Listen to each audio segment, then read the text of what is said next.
Pag-ibig ko'y hindi nilaan sa'yo.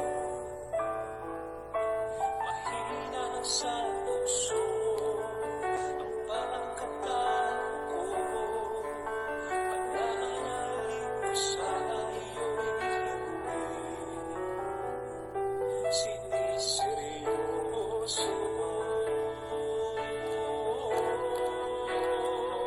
Ngunit ngayon'y nagbago na ang pagkatao ko. Mula nang makilala ka, Jesus, pananalig ko'y tumibay.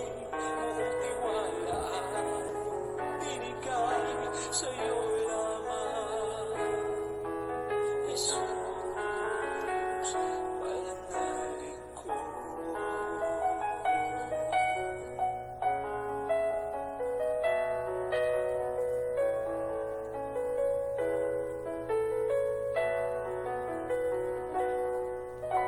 Nabuhay sa kasalanan ang puso. Pag-ibig ko'y hindi nilaan sa'yo. Mahina sa tukso ang pagkatao ko. Pananalig ko sa'yo'y hindi siniseryoso.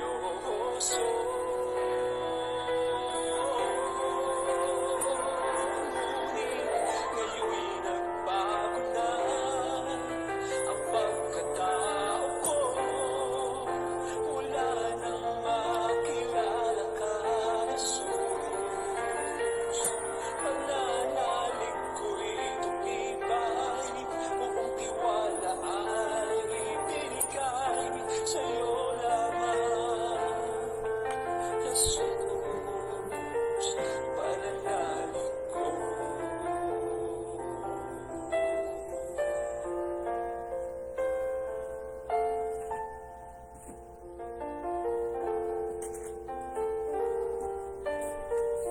Para lang sa'yo.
Karapat dapat kang purihin, O Diyos na makapangyarihan sa lahat. Marami pong salamat sa araw na ito na iyong pinagkaloob sa bawat isa. Tunay nga, Panginoon, na ikaw isang Diyos na mapagpala, isang Diyos na puno ng kahabagan, isang Diyos na mapagpatawad. Sa araw po ito, ang araw ng ating Diyos, ang araw ng pagmamahinga, ang araw kung saan dapat natin higit na binibigyan ng atensyon upang magpasalamat, magpuri sa ating Diyos na buhay. Sama-sama po tayong manalangin kay isang Espiritu Santo sa mga oras na ito.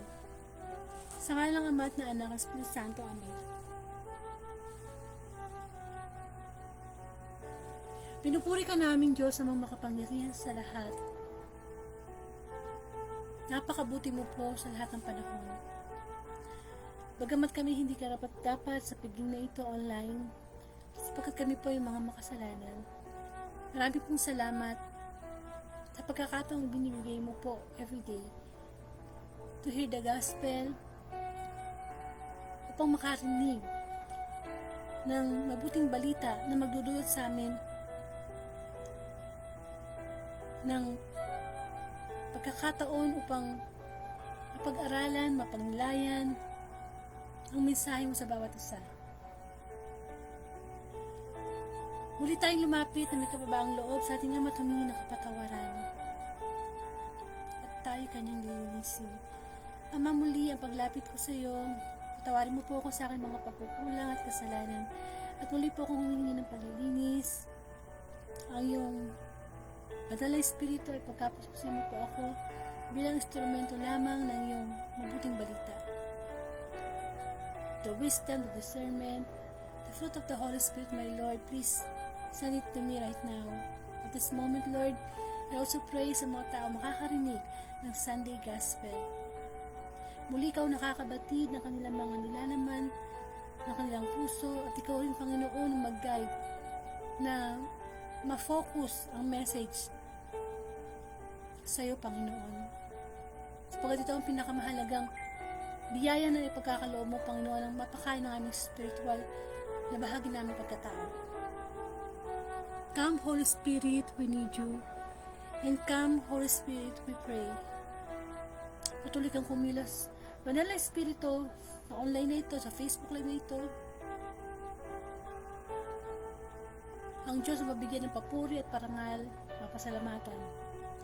Ang latang tagdahan ko po sa iyo, Ama, sa pangalan ng Anak, kaysa ng Espiritu Santo.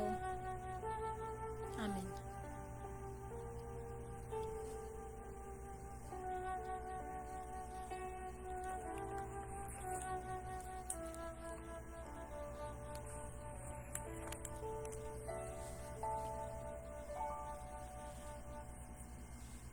Bigyan po natin ng parangal ang mabuting balita.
Mga kapatid kong minamahal kay Kristo, ang mabuting balita ayon kay San Mateo.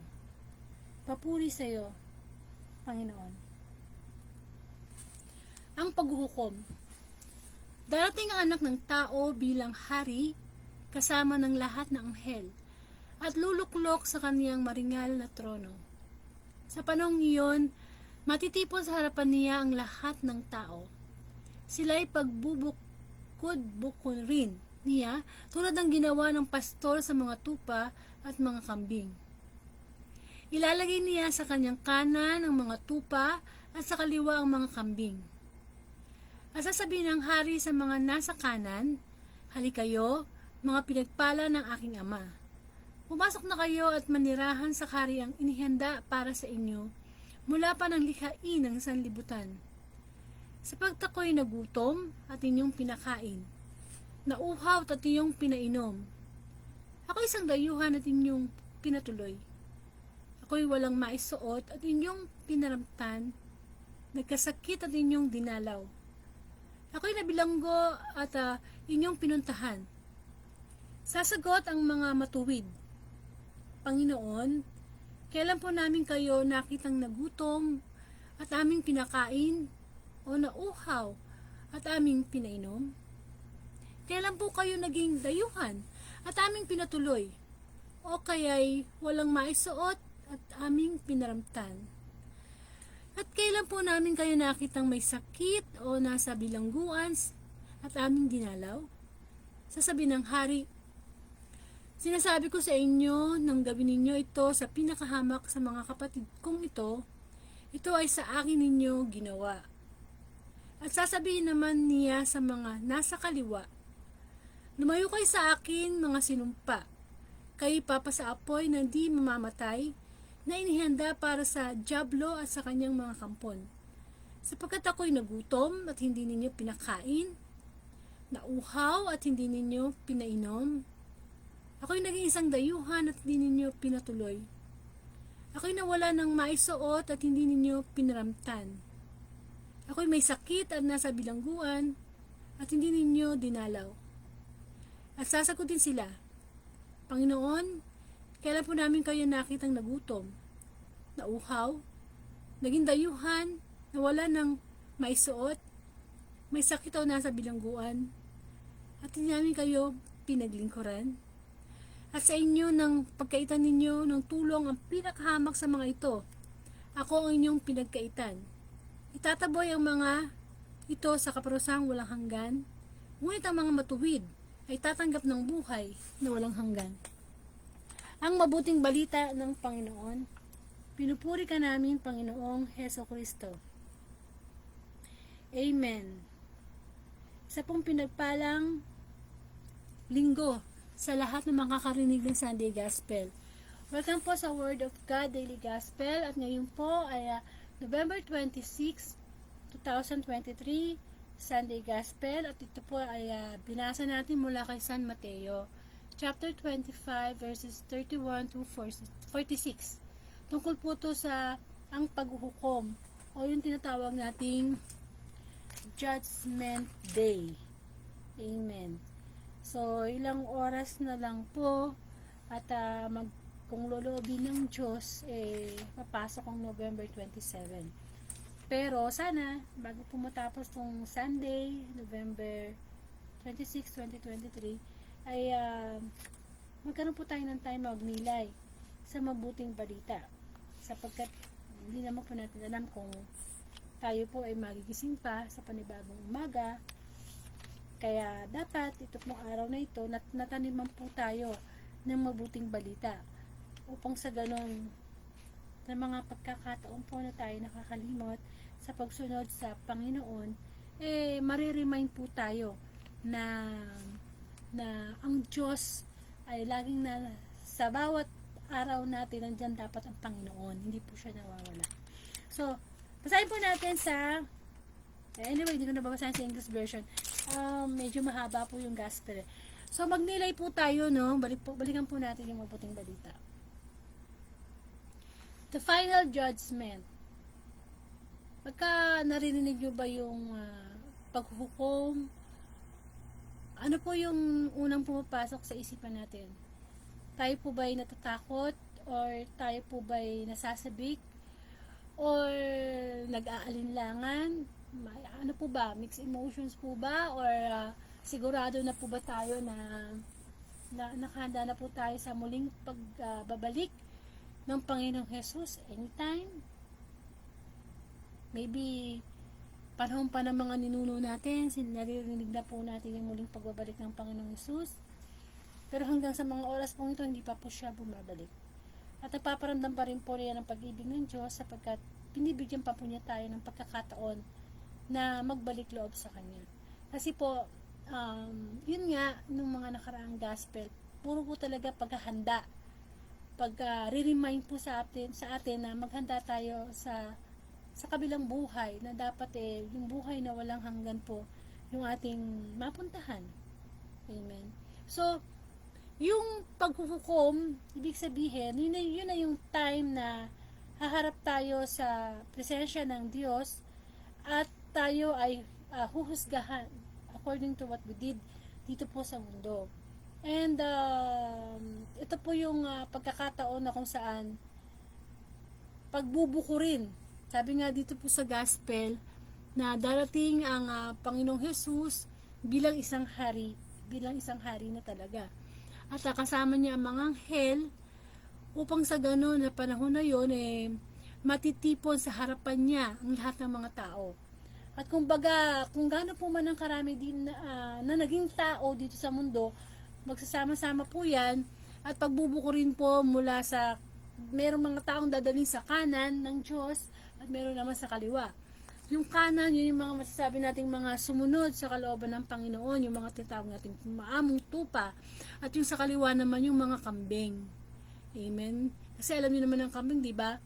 Ano yun ang karakter niya is kain ng kain, tapos yung kumain, anong ginagawa niya sa kinain niya, ilalabas niya kaagad.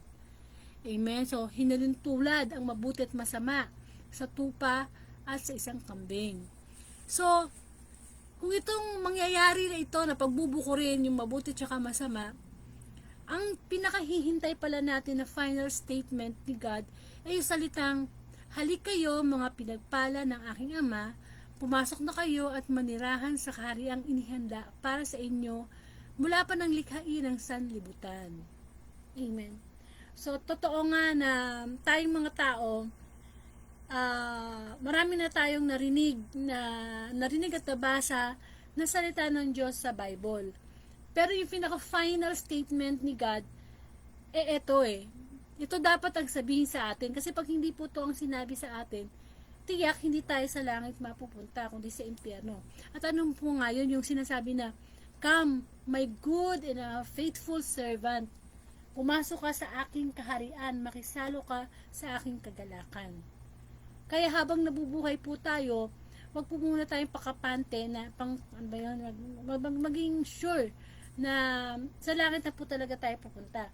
Kasi, yun nga, ang tao pwede pong magbago, pwedeng may mga bagay na magiging dahilan para hindi siya makapunta ng langit. So, makakahinga na lang po tayo ng maluwag kapag narinig na natin yung judgment na yun yung pagtanggap sa atin ng Diyos na, "Halika, come. You are a faithful and a good servant." Pero hanggat hindi pa natin naririnig yun, patuloy pa rin tayong magsunikap na gawin yung the best natin to glorify God. Though tayo ay nagkakasala pa rin, pero ang mahalaga, magsusumikap tayo na matalikuran natin yung ating mga kasalanan na magiging dahilan para tayo po ay hindi makapunta sa langit. Sapagkat God naman is a forgiving God. Yun nga lang, as long as we live, buhay tayo, no? Pero pag namatay na tayo, tapos na yung habag na yan, yun na nga, judgment day na. And of course, ano naman ang sasabihin sa mga hindi sumunod sa kalooban ng Diyos? Ito naman ang pinakamasakit na statement ni Lord kapag tayo ay nasa judgment day na. Anong sasabihin niya? "Lumayo kayo sa akin, mga sinumpa. Kayo'y pasa sa apoy ng di mamamatay na inihanda para sa dyablo at sa kanyang mga kampon." Ayun. Yun naman ang statement na maririnig natin na kayo, yung mga tayong mga pupunta sa impyerno, kung duman tayo pupunta dahil tayo ay hindi naging kalugod-lugod sa Panginoon, sa pasimula pa, meron na talagang inihanda ang Diyos para sa mga masasamang tao. At doon nandoon ang demonyo, ang kanyang mga kampon, magkakasama-sama ang lahat ng makasalanan. So, mamili na tayo kung anong statement ba yung gusto nating marinig. Siyempre, lahat tayo gusto nating marinig yung come good and a faithful servant. Pero, paano natin maririnig yun kung yung mga ginagawa natin dito salungat sa kalooban ng Panginoon. Amen. Pero syempre, sa bawat pagkakasala natin, tayo po ay humingi ng kapatawaran sa Diyos. Amen. Nandiyan po yung kanyang habag. Kasi nga, likas tayo makasalanan na talaga namang gumagawa ang tiyablo ng paraan para tayo masilo, para tayo ay mabitag sa pagkakasala. So, ang paghuhukom ay kung tutusin, hindi po talaga ito dapat kinatatakutan. Lalo na kung ikaw na may naglilingkod sa Diyos at kilala mo talaga ang Diyos. Kumbaga sa isang taong minamahal, ba't ka matatakot sa taong minamahal mo? Siyempre, hintayin mo siya. Amen? So, natatakot ka lang siguro sa paghuhukom kung hindi talaga handa. Lalo na kung natatakot ka sa impyerno. Amen? Kasi, ano na yun kaparusahang walang hanggan na yun Pero hindi naman talaga gusto ng Diyos na tayo mapapunta sa impyerno. Kaya nga niya ibinigay ang Panginoong Jesus upang sa ganon, hindi tayo mapasa impyerno. Makalapit tayo sa Diyos Ama, makahingi tayo ng kapatawaran, makapaglingkod tayo sa Kanya. Kaya lang sa panahon na ito, medyo nasasayang in a way na hindi nabibigyan ng halaga yung ginawa ng Panginoong Jesus na pagbubuwis ng kanyang buhay para tayo ay mapunta sa langit. Amen? So, may mga sinabi nga dito ang Panginoong Jesus na teka, nawala yung salamin ko bigla. Ayun. Meron siyang statement na sinabi dito na sapagkat ako'y nagutom at inyong pinakain, nauhaw at inyong pinainom, dayuhan pero pinatuloy, walang maisuot pero binigyan ng damit, nagkasakit, dinalaw, at nabilanggo at inyong pinuntahan. So, anong ibig pong sabihin ng gospel na ito? Ito'y tungkol sa ating kapwa. Sapagkat ano man ang ginawa natin kabutihan sa ating kapwa, ay ginawa natin sa Diyos. Kaya kapag tayo tumulong sa ating kapwa, hindi sa kapwa natin yung ginagawa, mismo sa Diyos diretso Kumbaga nagiging instrumento lamang yung ating kapwa para i-glorify ang Diyos. Kaya kapag meron tayong tinutulungan na kapwa na tao natin, it's either kamag-anak natin yan, anak natin yan, kadugo natin yan, o hindi. Basta, ang credit kaagad nasa Panginoon. Amen? Kaya nga, sabi nga po, diba na, ano man daw po ang ating ginagawa, gawin natin ng magaan sa ating kalooban. Na parang hindi daw po tayo sa tao naglilingkod, kundi sa Panginoon.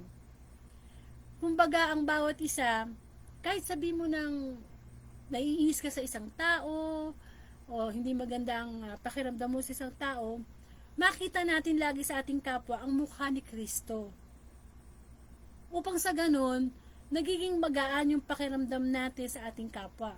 Kasi kapag hindi daw po ganon, at tingin natin sa kapwa natin, mukhang demonyo, nakakainis, apektado kaagad tayo nun. Tayo din ang magsasuffer pagka ganon yung mindset natin sa ating kapwa. Kasi nga, mahirap naman pong sabihin na mahal mo ang Diyos na hindi nakikita, yung kapwa mo na nakikita mo, hindi mo siya mamahal, hindi mo siya matulungan, hindi mo siya matanggap. Amen. Nilalait mo siya, binubulyawan, pinaparusahan. Amen. Kaya nga tama nga na sinabi ng Panginoong Jesus eto, binigyan niyo akong damit nung ako'y hubad, pinakain niyo ako nung ako'y gutom, pinainom nung ako'y nauuhaw. Kasi nga, yun ang gustong ilagay sa atin ng sisipan ng Panginoon na ito, tinulungan ko tong aking kapwang to, pinatawad ko tong kapwa kong ito, dahil si Kristo ang nakikita ko sa Kanya, dahil ginawa ko to sa Panginoon. Amen? Kasi, kung tayo lang, wala tayong magagawa Kailangan natin ng patnubay ng Diyos. At tiyak naman na kapag ginawa natin ng mabuti ang ating kapwa at hindi at ang balik hindi tayo ginawa ng mabuti, okay lang 'yon. Kasi ang reward naman na hinihintay natin ay mula sa langit, hindi naman mula sa tao eh. Kaya, keep on giving. Sabi nga, give and give until it hurts. Kasi yung ibinibigay naman natin sa kapwa natin, eh, pinapahiram lang naman yun ng Diyos sa atin. Hindi atin yun. Kaya kung tumulong ka sa kapwa mo, hindi naman ikaw ang nawalan eh. Kumbaga, ginamit ka na ng Diyos, pinaraan lang sa'yo yung tulong para iabot mo sa yung kapwa. Kaya di ba sabi dito, walang sino man ang nabubuhay para sa sarili lamang. Di ba may kantang ganon? Minsan kinakanta po yung sa simbahan na walang sino man ang nabubuhay para sa sarili lamang. Walang sino man ang namamatay para sa sarili lamang. Tayong lahat ay may pananagutan sa isa't isa. Tayong lahat ay tinipon ng Diyos, makapiling niya. So, ganun kahalaga ang pagmamahal na dapat natin ibigay sa ating kapwa-tao. Tulad nga ng utos ng Diyos na ibigin mo ang iyong kapwa gaya ng pag-ibig mo sa iyong sarili. At ang bagong utos na ibigin mo ang iyong kapwa gaya ng pag-ibig ng Diyos sa iyo, which is unconditional. Amen. Sabi nga, mas masarap daw mahalin yung mga hindi ka mahal-mahal o hindi yung kaibig-ibig. Kasi yung mahal mo na, pwede ka nang gantihan ng pagmamahal yun eh. Pero yung mga taong nakakainis, na hindi mo mamahal, mas maganda daw yung mahalin. Kasi mas nakikita ng Diyos yung challenge sa faith mo na hindi siya worth it sa pagmamahal mo, pero minamahal mo pa rin siya. Parang ang Diyos, hindi tayo worth it sa kanyang pagmamahal, pero araw-araw minamahal niya tayo. Araw-araw ginagabayan niya tayo sa ating paglalakbay, sa ating buhay, sa lahat ng mga ginagawa natin. Amen. Ganun magmahal ang Diyos eh. Ipinako ang Panginoong Jesus sa krus na isang Diyos na mabuti, isang Diyos na walang bahid kasalanan, pero pinatay dahil sa ating mga kasalanan. Nagpapako sa krus. Sa palagay nyo ba, worth it yun? Na ikaw, ako makasalanan, tapos isang anak ng Diyos magpapapako sa krus para lang tayo turusin. Hindi, diba? So, mas lalo tayong dapat tao ang makaramdam ng pagmamahal sa ating kapwa kahit hindi siya kamahal-mahal. Amen. Sabi nga, kapag ginagawa mo ng mabuti o pinapakitaan mo ng pag-ibig ang iyong kapwa, siguro naman kahit papano, mararamdaman niya yon. Imbis na magalit siya sa'yo, gagantihan ka niya ng pagmamahal. Kesa naman yung pinapakitaan mo siya ng masama, pinapakitaan mo siya ng hindi maganda, so anong mararamdaman niya sa'yo? Ganun din. Maliban na lang siguro kung nakakilala sa Diyos. Hindi ganun ang gagawin niya sa'yo. Amen. Ganun po pala tayo huhusgahan ng Diyos sa Judgment Day. Yung maramdaman natin na nung ako ba'y nabubuhay dito sa mundo, yung mga tao bang walang makain, tinulungan ko ba para may makain? Mga nauuhaw, pinainom ko ba? Yung mga nabilanggo, dinalaw ko ba? Yung mga hubad, walang maisuot, dinamnam ko ba? Binigyan ko ba ng damit? Amen. Sa madaling salita, yung paggawa ng mabuti sa ating kapwa, nagawa ba natin? Pero kung pinagkait natin yun, naging madamo tayo sa ating kapwa, sa Diyos din natin po yung ginawa. Kung hindi tayo nagpapatawad sa ating kapwa, hindi rin po tayo patatawarin ng Panginoon. Malinaw po yan sa Mateo, na kapag hindi kayo nagpapatawad ng inyong kapwa, ay hindi rin kayo patatawarin ng Diyos. Amen. Kung ano yung takalan na ginagamit mo sa iyong kapwa, eksakto, yun din ang takalang gagamitin ng Diyos sa atin. Amen. Sapagkat ang Diyos ay Diyos ng, alam mo yun, yung mabuti, powerful, isang Diyos na puno ng karunungan. Kaya dapat lamang na ibalik natin sa Kanya ang pagpapasalamat. At higit sa lahat, yung pag tumulong ka sa kapwa mo, huwag kang maghihintay ng kapalit. Never do that. Never, never do that na, ay, tumulong ako sa iyo may kapalit siya na. Hindi. Sapagkat ang taos pusong pagtulong, ano yan grasya yan mula sa Diyos Amen. Pasalamat ka kung meron kang naibibigay na tulong sa iyong kapwa kasi pinagpala ka ng Panginoon. Ikaw yung meron, ikaw yung magbigay. Mamili ka, ano ba gusto mo? Ikaw yung nagbibigay o ikaw yung humihingi? Ikaw yung pulubi at ikaw yung mayaman na pwede magbigay sa kanya? It's an opportunity na kung mayaman ka man o kung may pera ka man, kinakaibigan mo yung pera para sa pagtulong sa kapwa. Hindi yung pag marami ka ng pera, parang ayaw mo nang mabawasan, ayaw mo nang itulong sa iyong kapwa. Amen. Marami tao ang naghihirap sa mundong ito. Pumunta ka nga lang ng hospital makikita mo may mga tao na oxygen, may mga taong putol ang paa, may mga taong nabulag. Samantalang ikaw hindi ka bulag, wala kang oxygen, hindi mo binibili yung hangin na hihingahin mo para makahinga ka ng maayos, hindi ka umiinom ng sangkaterbang gamot. Blessing yun. Kaya dapat kung ikaw naman na may kakayanang magbigay at tumulong, kailangan itong gawin. Kasi kung malaki ang ipinagkatiwala sa iyo ng Diyos, mas malaki ang ini-expect sa atin ng Diyos. Hindi yung mayaman ka na, milyonaryo ka na, pero ang damot-damot mo, ang kuri-kuripot mo sa iyong kapwa. Amen. Para bang tinitingin mo pa na, ay hindi, tutulungan lang kita pag ganito, ganyan. Amen po. Mas nalulugod po ang Diyos sa mga pagtulong na walang hinihintay pong kapalit. Parang pagmamahal din yan Kapag nagbigay ka ng pagmamahal sa iyong kapwa, sa magulang man yan, sa asawa, sa kapatid, wag na wag kang maghihintay ng kapalit. Kasi masasaktan ka. Ano po ibig sabihin nun?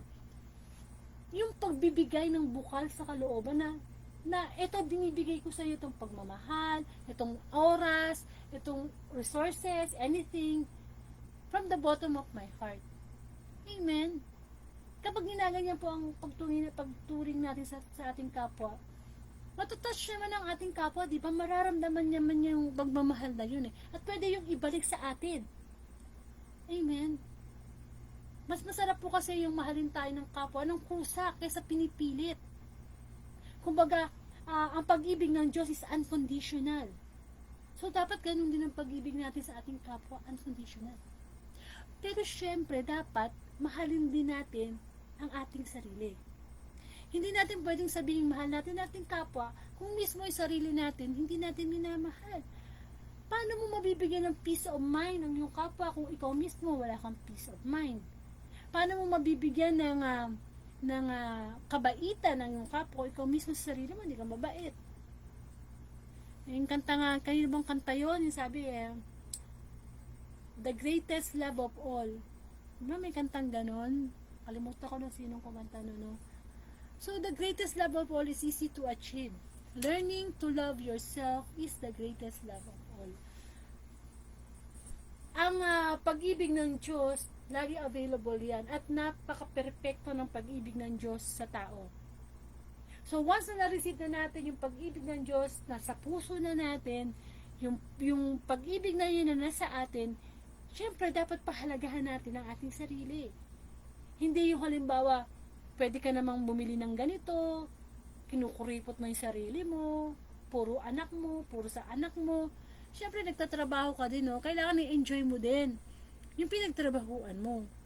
Wag mo naman masyadong titipirin yung sarili mo na to the point na magkakasakit ka na, kakabigay sa iba. Siyempre, paano ka magkakaroon ng kalakasan o magandang example sa iyong kapwa kung mismo nakikita sa sarili mo na sakitin ka na kasi sobra mo nang tinitipid yung sarili mo. Amen. Dapat ginagawan din po natin ang kabutihan ng ating sarili na kung di man magawa ito ng kapwa natin sa atin, yun tayo na mismo yung pusa na nag-aalaga sa sarili natin, hindi tayo nagbibisyo, pinapangalagaan natin ang ating katawang lupang hinira mula sa Diyos. Amen? Kasi hukuman tayo ng Panginoon Paano na lang kung humarap tayo sa Panginoon na puno tayo ng sakit, sirang-sira yung ating katawan na dapat templo ng Espiritu Santo. Ang dami natin dapat panagutan sa Panginoon sa mga ipinagkatiwala niya sa atin. So kung hindi natin iaayos yun, tayo din ang magsasuffer. Ibubulid tayo ng Panginoon sa impyerno. Kasi hindi tayo naging good and a faithful servant. Maraming salamat sa Panginoon sapagkat laging open ang 7 sacraments. Kamukha halimbawa ng confession. Amen. Pwede tayo lumapit sa pare, humingi tayo ng kapatawaran, lalo na kung mga mortal sin ang nakomit natin. Andun yung availability ni God para tayo ay makapasok sa langit. Ngayon ang tanong lang kung tayo ba interesado at kung tayo ba naniniwala na may langit. Amen. Kasi kung ang buhay natin naniniwala lang tayo dito sa mundo, pang mundo lang, kawawa naman tayo, no, nabuhay lang pala tayo para kumain, matulog, magtrabaho, paulit-ulit na lang. Sa paghuhukom, sinisigurado ng Diyos na lahat ng pupunta sa langit o papasok sa langit ay yung mga tao lamang totoong umibig o umibig sa Diyos, naglingkod. Kasi mahirap pong maglingkod sa Diyos kung hindi mo siya mahal. Tandaan nyo yan. Kung lahat ng bagay natin ay may pag-ibig, madali natin itong magagawa. Pero kung ginagawa natin ng isang bagay na tayo napipilitan lamang at walang pag-ibig, hindi po yan masaya o hindi yan magaan sa kalooban. Tayo po mga tao, may kanya-kanya tayong emosyon, may mga gusto, may mga pangarap. Pero nawa yung ating kagustuhan at pangarap, mas unahin natin yung kagustuhan, yung kalooban ng Diyos kaysa sa kalooban natin. Alalahanin natin bawat isa sa atin, kanya-kanya tayong trabaho para makapunta sa langit. Hindi ko pwedeng ipagtrabaho ang anak ko, ang asawa ko, para sabihin ko, Lord, dalhin mo na sa langit ang mga yan, kasama ko. Hindi pwede yun. Kanya-kanya tayo. Kaya kinakailangan na nandun lagi yung desire natin na lumapit sa Diyos, makilala ang Diyos. Para pagdating sa langit, hindi na tayo parang dayuhan. Alam na natin yung ating gagawin. Amen. Ang paghukom sa lahat ng panahon, darating. Tanging ang malamang o Diyos ang malamang nakakaalam. Kahit si Kristo hindi niya alam kung kailan siya ipapadala. Kaya dapat maging handa tayo. Amen. Sayang naman na 3 dekada, 2 dekada ka nang naglilingkod sa Diyos, tapos biglang napalpak. Tapos dumating na ang Panginoong Jesus. Kaya kailangan tayo ay lumalapit sa Kanya. Amen. Laging nasa isip natin yung, alam niyo, nakakalungkot isipin na may sa Catholic faith, may mga mananampalataya na hindi nila gaanong binibigyan ng pansin ang confession. Ang confession o paghingi ng tawad sa pare, dahil ginagamit na naman ng pare, ng Diyos para humingi tayo ng tawad sa Panginoon, mapapansin mo na tuwing mahal na araw lamang, napakadaming pila papuntang confession room. Bakit mahal na araw lamang? Araw-araw po tayo nagkakasala. Dapat, araw-araw, aware tayo na pwede tayo makagawa ng kasalanan. Kailangan ikino-confess natin yan sa pare. Amen. Ordinary na misa, wala kang makikita na ganun, na mahabang pila, o kahit isa man lang, na lumalapit sa pare, para humingi ng kapatawaran. Amen. Yung confession na yan ang maglilinis sa atin Kahit sabihin na natin nakagawa ka ng malaking kasalanan, 1 hour before, tapos nag-confess ka, after your confession, linis ka na. Nalinis na ang iyong kasalanan, pinatawad na, wala na. Tapos dumating ang Panginoong Jesus. Sigurado yon sa langit ka. Amen. Ganun ka-powerful ang confession. Kaya lang nakakalungkot, ang daming taong walang time. Nagko-confess lang sila pagka halimbawa, yun nga, mahal na araw. Pero kailangan po, kahit once a month lang. Kahit once a month lang. Hindi once a year, ha? Na lumalapit tayo sa pare once a year. Parang ano no, 365 days tayo nagkasala, tapos ang araw lang tayo magko-confess. Sikapin natin na once a month, malapit tayo. Pwede naman yan pag halimbawa, abangan nyo lang yung pare. Pagkatapos niyang magmisa, abangan nyo lang, bumaba ng altar. Tapos i-approach nyo lang, Father, pwede po bang mag-confess sandali? Hindi naman po kayo tatanggihan yan Bawal pong tumanggi ang pare. At maririnig mo sa confession mo, na sasabihin sa'yo ng pare na nasa presensya ka ng Diyos, pinatawad ka ng Panginoon. Amen. Ang sakramento ng pangungumpisal ay napaka-powerful. Mahalagang sandata para tayo makapasok sa langit. Amen. Tingnan niyo yung senaryo na ang Panginoong Jesus nakapako sa isang bundok. Kasama niya yung dalawang magnanakaw sa kanan at saka sa kaliwa niya. Yung isang magnanakaw doon, hinamo ng Panginoong Jesus, sige nga, kung anak ka ng Diyos, gawa ka ng paraan para tayo makaligtas dito sa pagkakapako. So, nilait pa ang Panginoong Jesus. Samantalang yung isa, anong sabi, hoy, tumigil ka dyan. Sinuway niya yung isang magnanakaw. At kinausap niya ang Panginoong Jesus. Diba, anong sabi ng magnanakaw? Panginoon, pag nasa langit ka na, isama mo naman ako. Anong sabi ng Panginoong Jesus? Ngayon din sasama kita. We can assume that yung magnanakaw na yun ay masama siya for his whole life. Pero at the very end of his life, nagbalik loob siya sa Diyos. Humingi siya ng kapatawaran. Parang confession Alam natin, nagkasala tayo. Lumalapit tayo agad sa Diyos para humingi ng kapatawaran. Naunawaan naman ng Panginoon na tayo mahina Amen? May kahinaan Kaya nga nandyan yung confession, yung sakramento ng confession. Para tayo malinis. Iba kasi, yung, nagdadasal ka, baka maybe sabihin mo, bakit ako lalapit sa pare para mangumpisal? Pwede namang ako magdasal mag-isa at humingi ng kapatawaran. Yung araw-araw natin paghingi ng kapatawaran sa Panginoon, maganda yun, kasi inaamin natin na at tayo makasalanan. Pero iba yung talagang lumalapit ka sa confession, sa presensya ng pangungumpisal, kasi nandun talaga yung pagbabasbas ng banal na espiritu, ng Ama sa Langit, sa ating kapatawaran. Amen. Kaya sana may panahon pa, huwag tayong alam mo yun, kung alam mo may nagawa kang mortal sin, go to confession agad. Wag mong baliwalain na mamaya na sa kana. Paano nga kung dumating na ang Panginoong Jesus? Tapos nasa state tayo ng gano'n, ng mortal sin, may galit ka sa puso mo, mapapay sa impyerno po tayo. Amen. So sana maisip natin yung mga ganyan na yung paghukom, pinaghahandaan po talaga yan. Pinaghahandaan talaga yan kasi nga, araman tayo madadala lahat. Pag tayo namatay, may madadala ba tayo? Wala.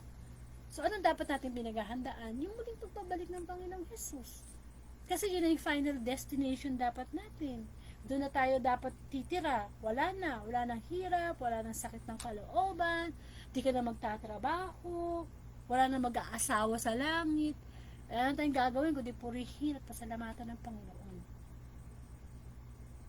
Itong kaluluwa natin, pinaghahandaan po ito.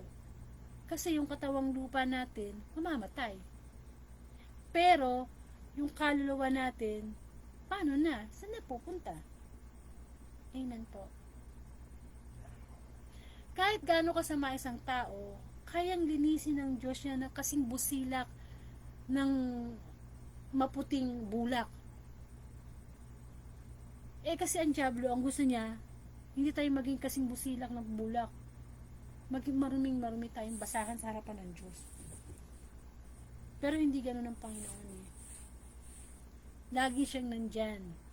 Alam mo, para siya isang lover na lagi siyang naghihintay sa'yo, napansinin mo siya, nahihintay niya lagi na bigyan mo siya ng konting pagtingin, diba? Ganyan ang Diyos natin. Hindi natin siya pinapansin. Kailan natin siya papansinin? Pag Judgment Day na. Talagang pansin na natin siya sa Judgment Day kasi wala na eh. Wala na yung mga kinababaliwan ng taong mga wifi, mga pera, kayamanan. Kaso nga po, ang habag ng Diyos, hanggat buhay tayo. Pero once na kinuha na po tayo ng Panginoon at namatay na tayo, tapos na ang kwento. Wala nang habag-habag. Wala ang pag-ibig. Judgment Day na. Kaya nga, ano man ang nararanasan nating hirap ngayon sa mga pagsubok, huwag po nating sasabihin na pinaparusahan naman ako ng Diyos. Kapatid, hindi pa tayo pinaparusahan ng Diyos. Wala pa tayo sa Judgment Day. Amen. Kaya, mag-umpisa na tayo na ipakita ang ating pagtulong, pagmamahal sa ating kapwa. Kasi, si Kristo yun. Pag may lumalapit sa yung palube, isipin mong si Kristo yun na nagbabalat kayo lang. Amen. Lalo na kapag halimbawa yung kausap mo galit na galit sa'yo, isipin mo si Kristo yun. Parang hindi mo murahin, no? Parang sakit naman na iniisip mo si Kristo yung nagagalit sa tas mumurahin mo. Amen. Kasi kanina lang may binili ako sa Mercury Drugstore. Tapos nakita ko yung guard tsaka yung customer, nagsusuntukan sila. Amen. Paano kung dumating na si Kristo that moment, tapos naabutan niya, nagsusuntukan yung dalawa? Sa palagay nyo, saan pupunta yun? Maraming utos po ang Panginoon. Alam naman po natin 10 utos, di po ba? Pero, sinabi din po sa kasulatan na ang sumusunod sa buong kautusan, ngunit lumabag sa isa, ay lumabag sa lahat. So, ano po ibig sabihin nun? Hindi po sapat na sinusunod natin ng lahat ng utos ng Panginoon kung meron naman tayong isang ginagawa na hindi kalugod-lugod sa Kanya. Bali, wala po yun. Halimbawa, 10 ang utos ng Diyos, tapos yung 9 natutupad mo, pero yung isa hindi. Halimbawa, natutupad mo yung 1 hanggang 9 na utos, pagdating sa 10 utos, di mo nagagawa. Halimbawa, huwag kang magnakaw. Kahit tama yung 9 na utos na sinunod mo, bali wala yun, 0 yun. Kung yung isa, hindi mo tinutupad. Ibig sabihin lang yun, we have to do our best every day. Amen. Hindi naman si Lord pulis na pwede mong suhulan na, sir ha, baka pwedeng daan na lang sa usapan sir ha, ito na sir pang merienda mo. Hindi naman ganun si Lord Amen. Kung gumawa ka na ng mabuti, na minahal mo na yung ama't ina mo, everyday ganun. Hindi yung inuutos na ibigay mo yung ama't ina, pero yung isang utos naman na hindi ka magsimba ka tuwing linggo, hindi mo ginagawa, mababaliwala yung pagmamahal ay pinapakita mo sa ama't ina mo. Nakuha niyo po yung point nung mensahe. Hindi po ganun si Lord na sa 10 test dapat 10 points, 9 lang yung tama. Pagdating doon sa number 10 mali. Mas kinukonsider ni Lord yung magawa mo lahat na tama. Kasi once na may makita na siyang mali, nababaliwala yun. Kasi God is a perfect God. We cannot be perfect. Siyempre, hindi naman na tayo makakagawa ng mga bagay na perfecto Pero ang gusto lamang ng Panginoon, nagsusumikap tayo na gawin yung kanyang kalooban. Amen. Iba kasi yung salitang nakikitang nagsisikap kaysa yung walang ginagawa. Kaya sayang talaga. Halimbawa sa araw na ito, minahal ko yung aking mga magulang, nagsimba ako, hindi ako nagnakaw, hindi ako ganito, hindi ako ganyan. Pagkatapos sa bandang huli, hindi ba nangangalunya ka? Bali wala lahat yun. Wala talaga ng halaga yun. Amen. Ay tingnan nyo yung binatang mayaman. Kinausap niya ang Panginoong Jesus. Sabi niya, Panginoon, yung 10 utos ng Diyos, perfecto ko po yung nagagawa. Diba? Pero andun yung desire niya. Sabi niya, Lord, ano pang gagawin ko? Gusto ko talaga makapunta ng langit. Sabi nung mayamang binata. Ayan. Anong sabi ng Panginoong Jesus? ipagbenta mo. Lahat ng ari-arian mo. At maglingkod ka sa akin. Kaya ba natin yun? Yung sobrang yaman mo na, pwede mo namang gamitin kayamanan mo para tumulong sa kapwa. Pagkatapos sasabihin ni Lord, benta mo. Maging mahirap ka, halika. Maglingkod ka, mangaral ka ng salita ng Diyos. Amen po. Kaya dapat lamang na tayo ay nagiging aware sa ginagawa natin. Hindi kasi, wala naman kasi tayo may pagmamalaki sa Diyos eh. Hindi mo naman pwede sabihin sa Diyos na, basta ako ha, wala akong sinasagasaang tao. Yung mga magulang ko, tinutulungan ko. Yung mga kapatid ko, yung mga anak ko, napag-aral ko. Oh, puro ko, no? Puro ko. Dapat sinasabi natin sa tulong ng Diyos. Hindi inaangkin natin yung credits. Amen. Bali, wala lahat yan. Kung hindi natin sinusunod ang lahat. Hindi naman nagkakaroon ng exemption pagdating sa kasalanan Nasasabi ni Lord, okay na yan, tumulong siya sa kapwa, marami siyang tinulungan. Pero ano pala siya, yung nakikipagrelasyon siya sa lalaki, sa babae. Hindi ganun ang Diyos. Amen. Kaya nga kailangan nakakarinig po tayo ng salita ng Panginoon para nire-remind tayo ni Lord na gumawa tayo lagi ng tama. At hindi naman talaga natin magagawa lagi ang tama kung hindi natin gagawing inspirasyon ang salita ng Panginoon. Kasi sa mata ng tao sa panahon na ito, maraming gusto ang tao na palagay niya tama. Kaya nga dapat ang basihan natin ang Biblia kung ano ba talaga yung tama. Amen po. Kasi lahat ng yan ay pagsusulit natin sa Panginoon. Paano tayo maghahanda sa muling pagbabalik ng Panginoon? Siyempre, magbalik loob tayo sa Diyos. Yun ang dapat nating unang ginagawa. Talikuran na natin yung ating mga kahinaan, yung ating mga kasalanan. Amen. Maglingkod tayo sa Panginoon. Sumunod tayo sa kanyang mga utos. Actually, sa kapal ng Bible, obedience is the key. Yung pagsunod, ang susi sa langit. Amen po. Nawa, mapaghandaan natin ang muling pagbabalik ng Panginoong Jesus. Upang sa ganon, malaman natin na ang Diyos hindi talaga siya natutulog. Meron siyang spiritual CCTV na makikita niya. Makikita niya kung tayo ba'y talaga sumusunod sa kanyang kalooban o hindi. Amen? So magkaroon po tayo ng closing prayer. Ama namin, sumasalangit ka, sambahin ang ngalan mo. Mapasa amin ang kaharian mo. Sundin ang loob mo dito sa lupa para nasa langit. Bigyan mo po kami ng aming kakanin sa araw-araw at patawarin mo kami sa aming mga sala para ng pagpapatawad namin sa nagkakasala sa amin.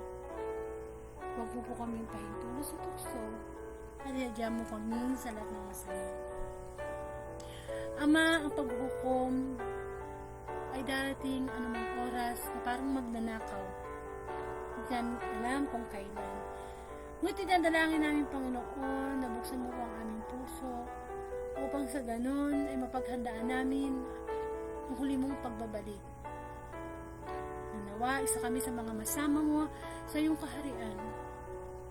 Turuan mo kami, Panginoon, na maging mabuti, may pag-ibig sa aming kapwa, sapagkat ikaw dapat ang nakikita namin sa aming kapwa. Padalangin, Panginoon, sa buong mundo, lalo na ang mga taong hanggang ngayon hindi pa rin naghahanda ang muli mong pagbabalik, O Lord. Dalangin ko ang iyong mga pamilya na patubayan ng Diyos na maghanda sa muling pagbabalik ng Panginoon. Lord, marami pong salamat. Padalangin ko din po ang mga taong may sakit in Jesus' name. Ang kagalingan po mula sa iyo, Panginoon. Please pray for me for good health, wisdom. Ang Facebook Live na ito, ipanalangin natin na patuloy na gamitin ng Diyos ano man ang mga pagsubok na pinagdadaanan Maraming salamat, Panginoon. Ikaw ay mabuting Diyos. Ikaw ay Diyos ng pag-asa. Ikaw ang Diyos na laging nandiyan upang mapatawad. Nawa, Panginoon, ang paghukom ay aming kasabikan at aming paghandaan. Lord, ang buhay namin ay nasa sa iyo. Dalangin namin na makita mo rin ang aming mga mabubuting gawa sa tulong mo, Panginoon. At yung aming kahinaan, Lord, bigyan mo kami ng kalakasan na imaitabo ito sa pangalan mo. Padalangin din namin, Lord, ang buong mundo, lalo na ang bansang Pilipinas, na patuloy mong gabayan at iligtas sa anumang kapahamakan. Na aming mga officials sa gobyerno ay hipuin mo, Panginoon. Upang sa ganon ay patuloy lang gamitin ang kapangyarihang ipinahiram mo para mapagsilbihan, paglingkuran ang kanilang mga nasasakupan. Lord, I pray na ang pag-ibig mo ay matransfer sa amin at may bahagi natin sa amin sa iba. Patuloy ka magdala ng mga maglilingkod sa ubasan. Mapa face to face o online. Thank you so much, O Lord. Padahan ko po ito sa iyo, Ama, sa pangalan ng Anak, isa ng Espiritu Santo. Amen.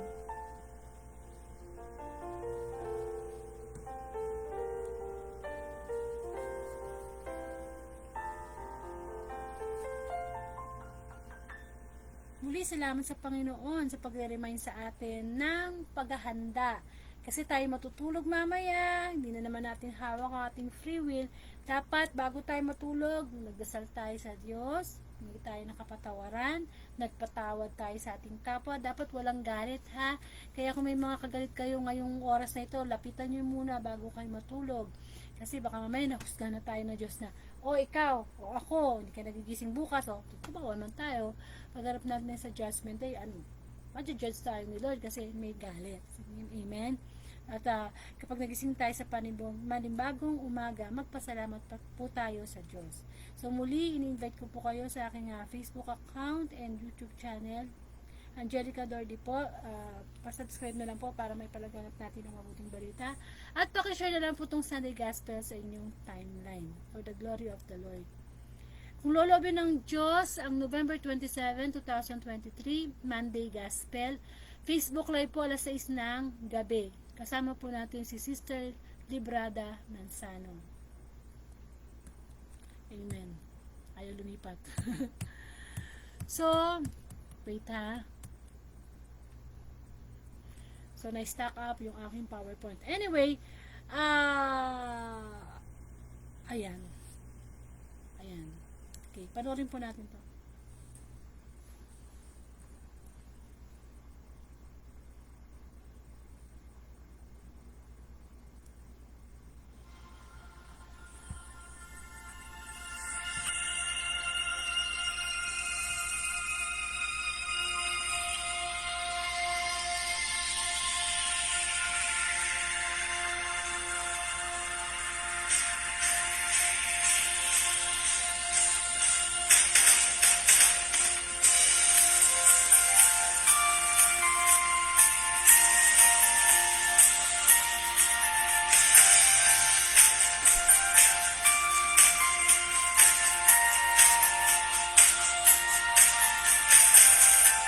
Nalalapit ng kanyang babalik.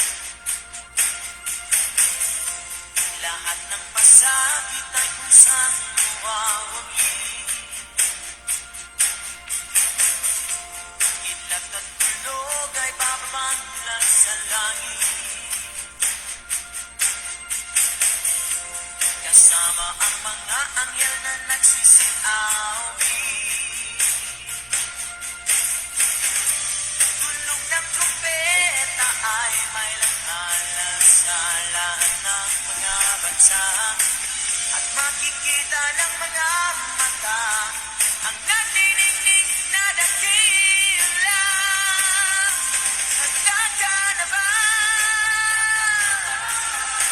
sa pagdating ng mailika? Ginaganap mo ba ang kalooban niya?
sa'yo. Tunog ng trumpeta ay may lathala sa lahat ng mga bansa. At makikita ng mga mata ang natinig na dakila. Handa ka na ba sa pagdating ng mahilig? Naganap mo ba ang kalooban niya? Handa ka na ba tanggapin ang gantimpala? Sabihin mo lang kung nagawa mo na. Handa ka na ba? Wala nang pasakit at pagluha, at dadalhin ka niya sa kahariang di mawawala.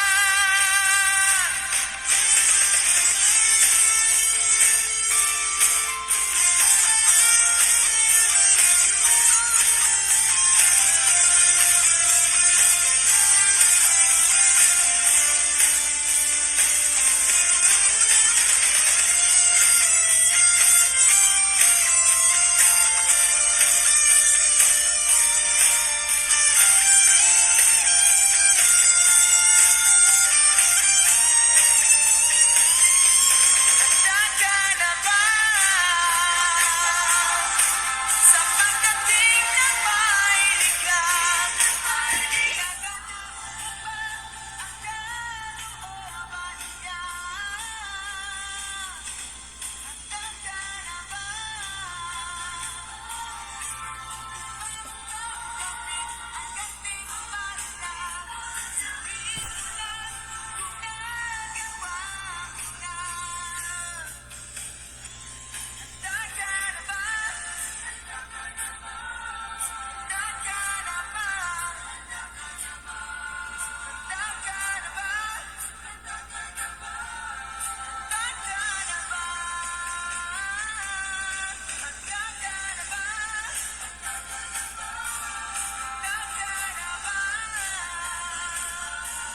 Handa ka na ba? Handa ka na ba?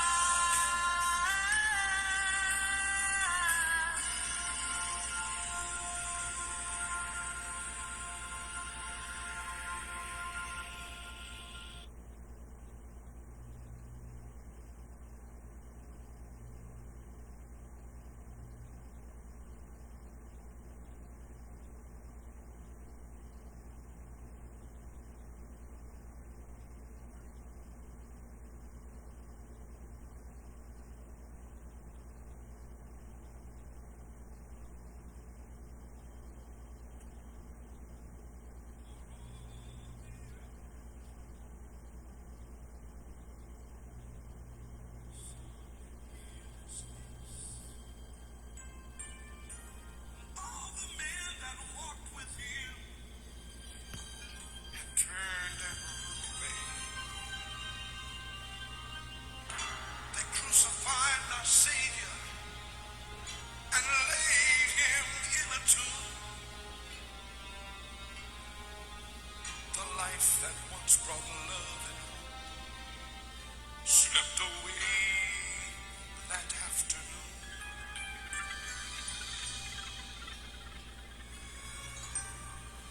Satan gleamed with pleasure that day at Calvary,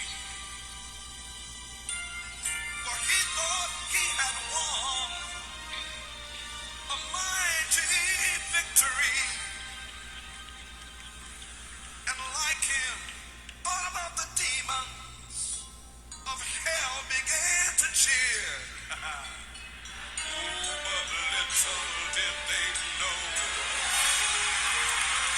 that their end was drawing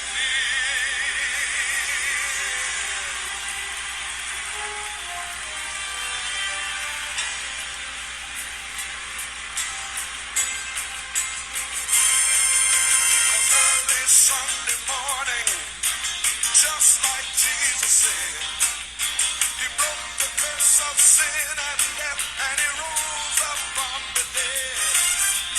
Now we have a new beginning in a kingdom that has no ending.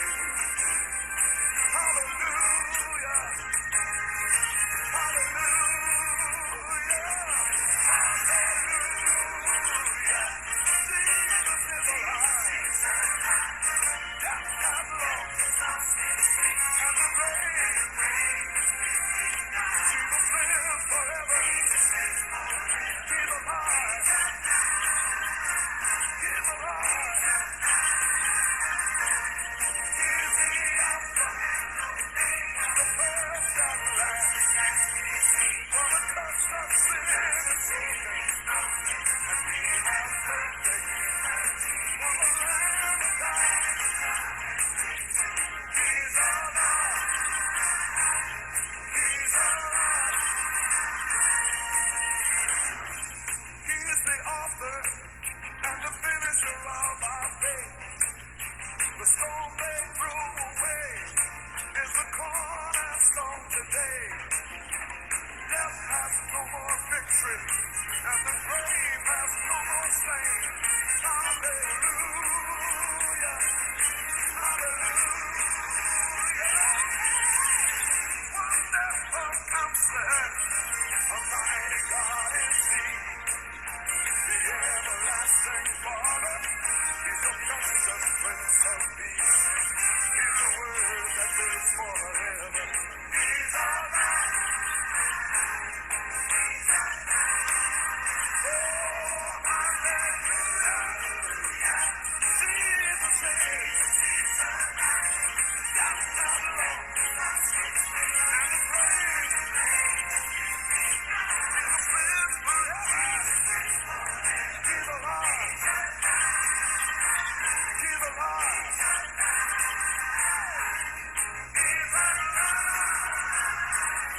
He's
Yes, Lord, I believe.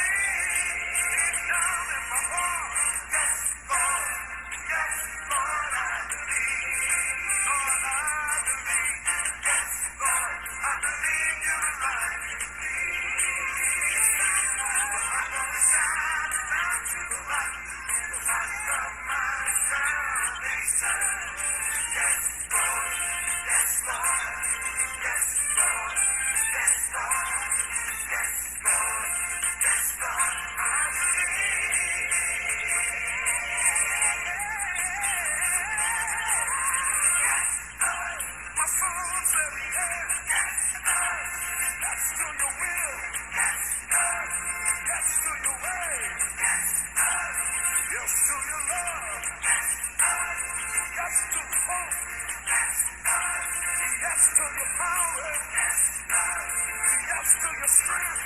Yes to your joy. Yes in my life. Yes, Lord. Yes, Lord. Yes, Lord. Yes, Lord. Yes, Lord. Yes, Lord. Yes, Lord.